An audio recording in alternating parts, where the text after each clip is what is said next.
చేస్తావు ఏం చేశాను నేను? కనీసం ఆడపిల్ల చిన్న పిల్ల సిగ్గు లేదు నీకు, మర్యాద లేదు. ఫస్ట్ ఎవడు రా నువ్వు? ఎవడెవరా నువ్వు? ఎవడ పుట్టావరా నువ్వు? ఎవడెవరా నువ్వు? మా నాన్న పుట్టాను రా నేను, మా నాన్న పుట్టాను. నువ్వు పుట్టావరా? నువ్వు చూసావేంటి? నువ్వు చూసావేంటి? మా నాన్న పుట్టాను. ఎవడ పుట్టి నేనెందుకు చూస్తానైతే తర్వాత చూస్తాను ఎవడ పుట్టానని. నువ్వు పుట్టా నీకే తెలీదు, నీకే తెలీదు. సిగ్గు లజ్జ లేదు నీకు, నీకు మర్యాద లేదు, నీకు మానవత్వం లేదు, మర్యాద లేదు, నీకు సిగ్గు లజ్జ లేదు, సిగ్గు లేదు. మగవాడు నువ్వు సరే, ఇంతమంది ఆడాలి వచ్చి కూర్చో సిగ్గు లేదు. బెదవా బేదలని చున్నీలు పెట్టుకోవాలి, మర్యాద ఒక బెదవా మాకొచ్చు బెదవా సిగ్గు లేదు.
చూడండి, బస్సులో లేడీస్కు ఉచిత బస్సు ప్రయాణం పెట్టడం వల్ల ఇక్కడ చాలామంది అయితే కొట్టుకుంటా ఉన్నారు.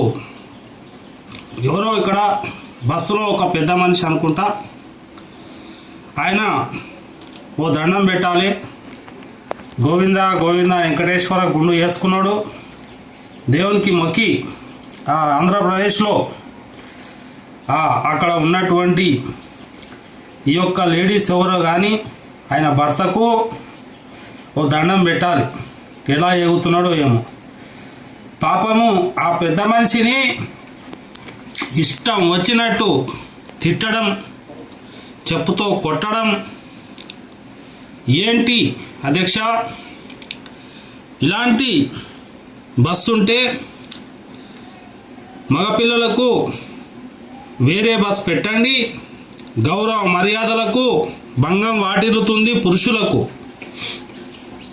కాబట్టి ఇలాంటి ప్రమాదకరమైనటువంటి ఆడవారు పురుషులకు చాలా ఇబ్బందులు కలిగిస్తూ ఉన్నారు. మరి ఎప్పుడైనా సరే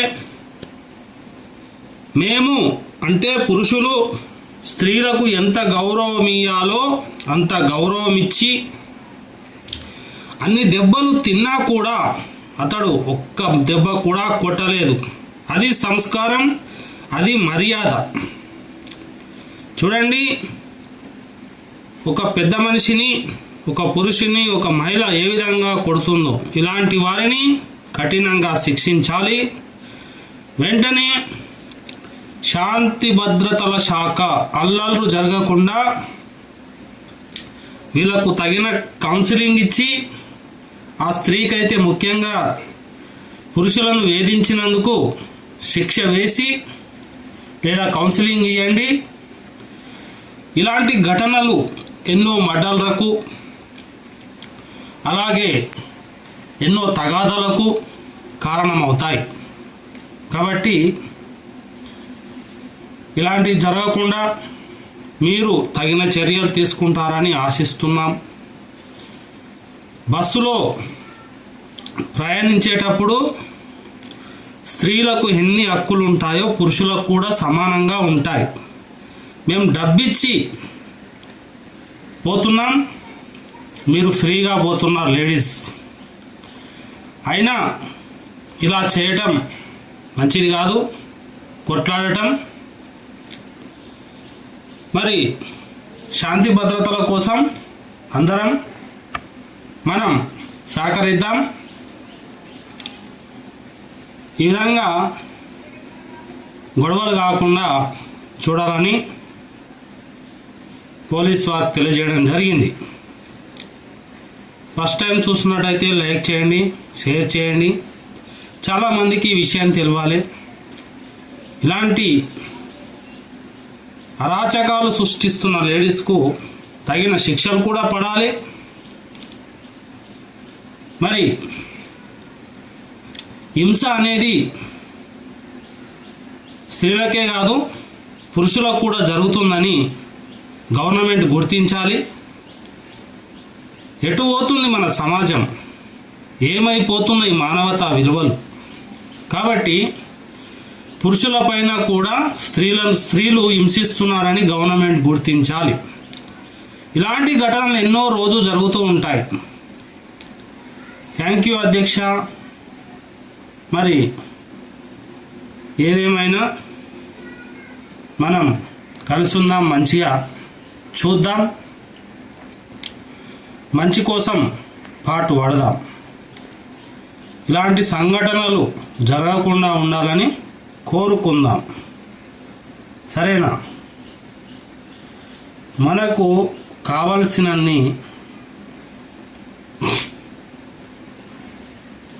ఇప్పుడు మహిళలు చాలా విచ్చలవిడిగా ఇలా వేధిస్తే ఏంటి పరిస్థితి అని గుర్తించుకోండి.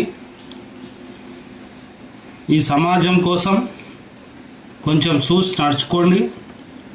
వచ్చిన అధికారం పోకుండా కాపాడటం మన ధర్మం. కాబట్టి మీకు ఇచ్చిన అధికారాలు లేడీస్ సద్వినియోగం చేసుకోవాలి, కానీ వేరే వాళ్ళ హక్కులను హరించడానికి చూడకూడదు. Thank you. జై హింద్.